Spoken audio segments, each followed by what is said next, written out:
আমরা যদি বলি আমি লিখছি, আই এম রাইটিং, আমি ওকে দিয়ে লেখাচ্ছি, তাহলে কি হবে?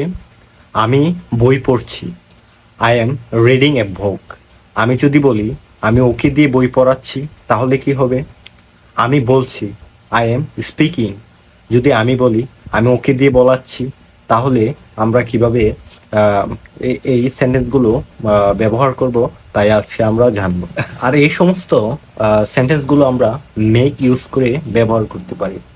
যেমন আমি লিখছি, আই এম রাইটিং, আমি ওকে দিয়ে লেখাচ্ছি, I am making making him write. আমি বলছি, আই এম স্পিকিং, আমি ওকে দিয়ে বলাচ্ছি, ওটা হবে I am making him speak.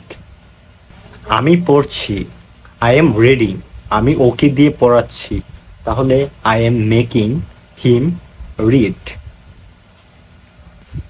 আর এরকম সেন্টেন্স যদি আপনাদের জানা থাকে, কমেন্ট করে আপনারা কমেন্ট বক্সে লিখে দিতে পারেন। সবাইকে ধন্যবাদ।